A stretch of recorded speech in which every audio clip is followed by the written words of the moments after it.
इस क्वेश्चन को आप 10th के मेथड से भी कर सकते हो और पोटेंशियल डिवीजन रूल से भी कर सकते हो। मैंने आपको बताया कि पोटेंशियल डिवीजन रूल इतना इम्पॉर्टेंट है कि अगर आप करंट इलेक्ट्रिसिटी के प्लेलिस्ट में जाओगे 40% क्वेश्चन जो आपके circuit based, even capacitor CR circuit में भी कई बार यूज़ होता है, एडवांस के क्वेश्चन में भी यूज़ होता है और होता बहुत सिंपल है। तो पहले मैं उससे बताऊंगा और फिर उसके बाद इसको बहुत बेसिक जो 10th क्लास वाला मेथड होता था उससे बताऊंगा कि ये वोल्टेज कैसे आएगा। पोटेंशियल डिवीजन रूल क्या कहता है कि अगर मैंने V वोल्ट अप्लाई किया दो रेजिस्टेंसेस के across, first is R1, second is R2, उसके सीरीज़ कॉम्बिनेशन को अप्लाई किया, ठीक है, तो ये फर्स्ट वाले का जो वोल्टेज उसके अक्रॉस जो आएगा, पोटेंशियल ड्रॉप फर्स्ट वाले के अक्रॉस, वो आता है R1/R1 plus R2 into V। ये छोटा सा रिवीजन है वोल्टेज डिवीजन रूल का। और सेकंड का होता है R2/R1 plus R2 into V। ठीक है, ये बहुत ही सिंपल है। क्यों? क्योंकि सीरीज़ में V equal to IR, Ohm's law हमेशा अप्लाई होता है किसी में भी। सीरीज़ में I सेम होती है, वोल्टेज जो है वो R के प्रोपोर्शनल है। R के प्रोपोर्शनल मतलब V1 में R1 आएगा, V2 में R2 आएगा।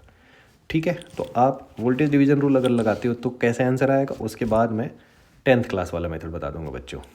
सपोज करो इधर रेजिस्टेंस R1 है और ये इधर टोटल R2 है, यहाँ से पूरा यहाँ तक। तो क्वेश्चन क्या हुआ कि इधर टोटल रेजिस्टेंस कितना है बताओ, 3300 है, 3.3 का मतलब, और 2 मतलब R1 है 3500।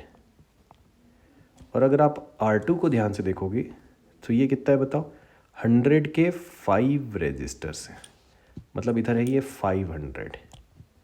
तो क्वेश्चन क्या हो गया बच्चों मेरा कि 4 वोल्ट की सप्लाई मैंने दी है, एक 3500 और एक 500 वाले रेजिस्टेंस के सीरीज़ कॉम्बिनेशन को, सॉरी 3500 एंड 500 वाले को। तो सेकंड वाले के अक्रॉस जो वोल्टेज आएगा इस फॉर्मूले से वो आएगा V2 का मतलब, सॉरी V2 की value R2/R1 plus R2 into net voltage V which is 4। अब ध्यान से देखो 500 है और नीचे 4000 है,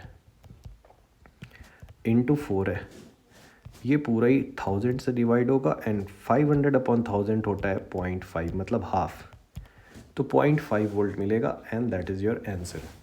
तो अगर किसी को वोल्टेज डिवीजन रूल पता है, ये तो मैंने रिवीजन कराया, किसी को पता है तो वो ये 2 लाइन्स लिखेगा और उसका आंसर आ जाएगा, ये 2 लाइन में आंसर आ जाएगा। नेक्स्ट मेथड पे आता हूँ मैं। अगर किसी को ये मेथड नहीं पता है, ठीक है, तो वो क्या करेगा, मतलब वोल्टेज डिवीजन रूल मान लो आपकी प्रैक्टिस नहीं है तो वो करेगा 10th के मेथड से। ठीक है, 10th का मेथड क्या होता था कि ये 4 वोल्ट की बैटरी लगाई हुई है, इधर 3500 रेजिस्टेंस है, आगे है 500। ठीक है, तो भी वो कर लेगा बहुत फास्ट। किसी को V2 निकालना है तो वहाँ वो सबसे पहले निकालेगा करंट, और करंट होती है net voltage upon net resistance. Total resistance है 4000, यही करंट दोनों में जाएगी। तो V1 चाहिए तो I इंटू R1 लिखेगा वो, V2 चाहिए I इंटू R2 लिखेगा। ठीक है, सो I की वैल्यू क्या आएगी, बेसिकली 4/4000 जो आपने निकाला है, और R2 की जो वैल्यू है वो क्या हो जाएगी बताओ, ये 500। तो आप देख रहे हो आगे जाके पूरा कैलकुलेशन वही तो आ जाता है, सेम यही वाला। ठीक है, बेसिकली दोनों सेम ही चीज़ है।